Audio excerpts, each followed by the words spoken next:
It was a frigid winter night in the rugged mountains of Iran, the kind of cold that seeps into your bones and makes every breath sting. The wind howled like a pack of wolves, carrying a thick fog that swallowed the landscape whole. Rizali Khajavi, a simple farmer with calloused hands and a weary back, was trudging home after a long day in the fields. His tattered coat barely kept the chill at bay, and the faint glow of his old lantern flickered with every gust, casting shaky shadows on the rocky path. Each step echoed in the eerie silence of the night, his boots crunching against the frozen ground. He dreamed of the warmth of his small home, the crackling fire, and the comfort of his family waiting for him. But fate had other plans. As Rizali descended the mountain, something caught his eye, a jagged pile of boulders scattered across the train tracks below. His heart sank. A landslide had torn through the area, and the massive rocks now blocked the path of the train that would pass through any minute, carrying hundreds of passengers, families, children, workers, all unaware of the disaster waiting for them. He froze, his breath visible in the icy air, his mind racing. The train's schedule was burned into his memory. It would be here in less than 10 minutes. He could hear the distant rumble already, faint but growing, like a beast stirring in the darkness. Rizali's chest tightened. He had a choice. He could turn away, pretend he hadn't seen anything, and make it home to safety. No one would know.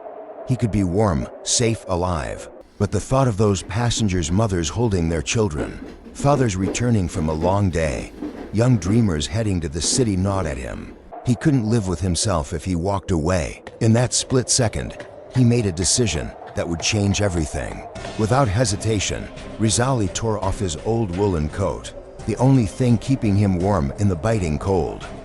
His hands trembled not from the chill, but from the urgency as he fumbled with his lantern, pouring the last of its oil onto the fabric.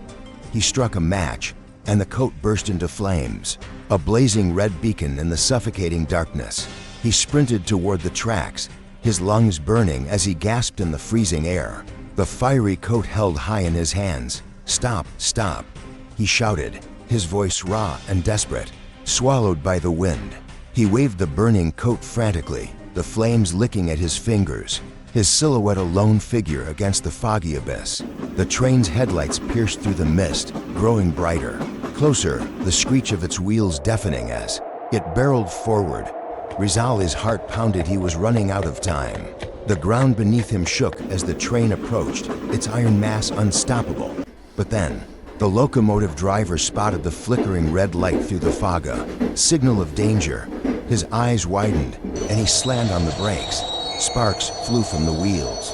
Metal screamed against metal, and the train shuddered to a stop, mere feet from the pile of boulders. The passengers, jolted from their seats, poured out of the train, their faces pale with fear and confusion.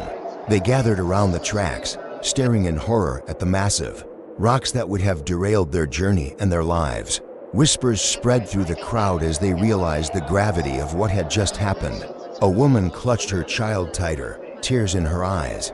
An old man shook his head in disbelief, muttering a prayer. They turned to Rizali, who stood there, shivering in his thin shirt, his hands blackened from the fire, his face etched with exhaustion and relief. No one spoke, but their eyes said it all. This man saved us. The train eventually moved on. The tracks cleared, and the passengers continued their journey.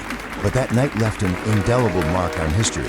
Rizali Khajavi, the humble farmer, became known as Devoted Farmer, a man with no armor, no sword, no special powers, but a heart big enough to risk everything for strangers.